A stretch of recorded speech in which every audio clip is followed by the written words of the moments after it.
وَإِذْ اور جب تتلا پڑھ کے سنائی جاتی ہیں علیہم ان کو آیاتنا آیتیں، یہاں آپ اس سے بریکٹ کو علیحدہ کر لیں گے، اور جب انہیں ہماری آیتیں پڑھ کے سنائی جاتی ہیں یعنی اللہ تعالیٰ فرما رہا ہے جو کفار ہیں ان کے بارے میں، کالو تو کہتے ہیں، قد سمعنا ہم نے سن لیا، لو نشاء تو اگر ہم چاہیں، لَقُلَّنَا کہہ دیں، مثل ھذا اسی کی طرح، اگر ہم چاہیں تو اسی طرح کا کلام ہم بھی کہہ دیں. اسے بھی ہم نے بریکٹائز یہاں تک کر لیا تاکہ اسے پڑھنے میں اور یاد کرنے میں آسانی ہو. اِنَّا ھذا اور یہ ہے ہی کیا، اِنَّا ھذا اور یہ ہے ہی کیا، اسے بھی آپ الگ کر سکتے ہیں یہاں. اللہ سوائے اساطیر الاولین اگلے لوگوں کی حکایتیں یعنی قصے کہانیاں، تو یہ ہے کیا، صرف اگلے لوگوں کی حکایتیں ہیں. وَإِذْ اور جب کالو انہوں نے کہا،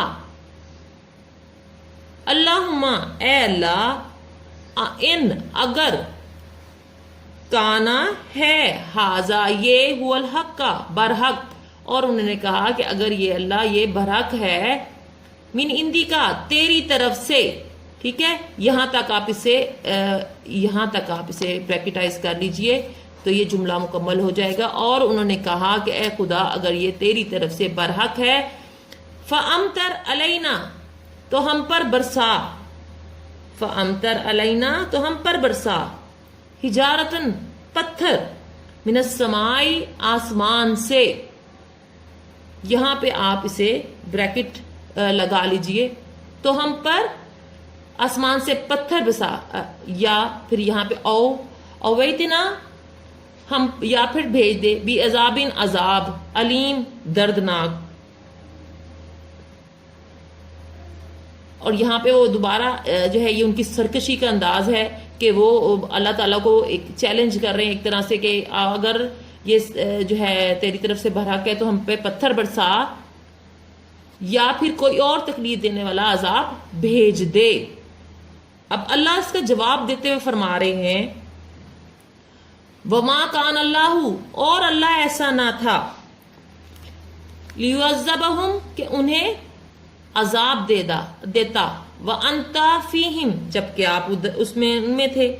ٹھیک ہے، یہاں پہ آپ وما کان اللہ اور اللہ ایسا نہ تھا، یہاں تک آپ اسے علیحدہ کر لیں.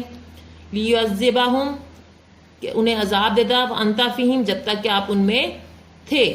ٹھیک ہے، یہاں تک آپ اسے آسانی کے لیے اپنے الگ کریں. وما کان اللہ اور اللہ ایسا نہ تھا، یہاں پہ بھی معذبہم کہ انہیں عذاب دیتا، وہم اور وہ یستغفرون وہ ان سے بخشش مانگیں، یعنی اللہ ایسا بھی نہ تھا کہ وہ ان سے بخشش مانگے اور وہ انہیں عذاب دے. یہ اس کے پیچھے ایک جو مکمل جو ایک پس منظر ہے وہ یہ تھا ان دو آیات کے پیچھے کہ جب اللہ تعالیٰ کی طرف سے نبی کریم صلی اللہ علیہ وسلم انہیں آیات پڑھ کے سناتے تھے اور انہیں دعوت حق دیتے تھے تو وہ کہتے تھے کہ اگر تمہارا قرآن جو ہے وہ اگر اتنا سچا ہے، اللہ تعالیٰ کا جو کلام ہے سچا ہے، تو پھر اللہ سے کہو کہ ہم تو اس کی نافرمانی کر رہے ہیں، ہم پہ جو ہے کوئی آسمان سے پتھر برسا. جیسے کہ پرانی جو ہماری تاریخ ہے انبیاء کی، اس میں جب انبیاء کی جو ہے نافرمانی کی مختلف اقوام نے تو اللہ تعالیٰ نے ان پر دردناک عذاب بھیجے، ان میں آسمان سے پتھر برسانے کا، زمین میں زلزلے پیدا کرنے کا، یا پھر بارش سے طوفان نوح کا ذکر آپ نے سنا ہوگا. تو اسی طرح وہ اللہ تعالیٰ کو چیلنج کر رہے ہیں کہ اگر اللہ تعالیٰ جو ہے کا کلام سچا ہے تو پھر ہم پہ کوئی آسمان سے پتھر برسانے کا یا پھر کوئی دردناک عذاب بھیج دے. اب اللہ جواب میں بتاتا ہے کہ وہ کیوں عذاب نہیں بھیج رہا، کیونکہ اللہ نے نبی کریم صلی اللہ علیہ وسلم سے وعدہ کیا تھا کہ جب تک آپ اس دنیا میں موجود ہیں، ان لوگوں میں موجود ہیں، وہ انہیں عذاب نہیں دے گا. تو اللہ وہی بات بتا رہے ہیں کہ اللہ کہتا ہے کہ میں انہیں اس وقت تک عذاب نہیں دوں گا جب تک کہ آپ وہاں پہ موجود تھے. اور پھر اللہ ایسا بھی نہ تھا، یعنی اللہ کہتا ہے کہ اللہ ایسا نہیں ہے کہ جب لوگ اس سے بخشش مانگ رہے ہوں تو وہ انہیں جو ہے عذاب دے. اس کے پس منظر یہ تھا کہ جو خانہ کعبہ کے گرد طواف ہے وہ آج کے دور سے نہیں بلکہ قدیم عرصے سے چلتا آ رہا ہے. وہاں جب لوگ اہل عرب تھے اور جو دوسرے علاقوں سے لوگ بھی اس مقدس جگہ پہ آتے تھے تو وہ طواف کرتے ہوئے اللہ تعالیٰ سے اس وقت جو لفظ جو بیان کرتے تھے یا جس چیز کا ورد کرتے تھے وہ لفظ تھا غفرانہ کا. غفرانہ کا یعنی اے ہمارے رب ہمیں بخش دے. تو اللہ اسی چیز کو واضح کر رہا ہے کہ جب وہ مجھ سے بخشش مانگ رہے ہیں، یعنی جو لوگ طواف کرتے ہوئے غفرانہ کا کہتے تھے، جب وہ لوگ مجھ سے بخشش مانگ رہے ہیں تو میں کیسے ان کو عذاب دے دوں. آپ بیٹا یہ آیات یہاں تک 33 تک یاد کریں گے اور اس کو آپ اپنے نوٹ بک پہ کمپلیٹ کریں. میں ورڈ بائی ورڈ ٹرانسلیشن بھی آپ کو ساتھ سینڈ کروں گی.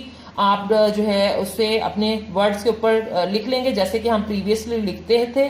تو آپ نے اسے کمپلیٹ کر لینا ہے اور اگر کہیں سے سمجھ نہ آئے تو مجھ سے آپ نے پوچھ لینا ہے، میں آپ کو دوبارہ بھی ایکسپلین کر دوں گی. آپ یاد ساتھ ساتھ کریں گے تاکہ ہم اچھے سے اپنا سیکنڈ ٹرم جو ہے وہ کمپلیٹ کر سکیں. آپ کو پتہ ہے کہ یہ آپ کے پیپر میں 8 نمبر کی آیت کا ترجمہ ہوتا ہے جس میں 4 نمبر کی 2 آیتیں آپ نے کرنی ہوتی ہیں. کل 3 آیات آپ کو دی جاتی ہیں جس میں سے آپ نے 2 کرنی ہوتی ہیں اور اس کے علاوہ آپ کے شارٹ کوسچن بھی آیات سے ریلیٹڈ ہوتے ہیں. آپ نے اس کو اچھی طرح یاد کرنا ہے. اوکے بیٹا، اللہ حافظ.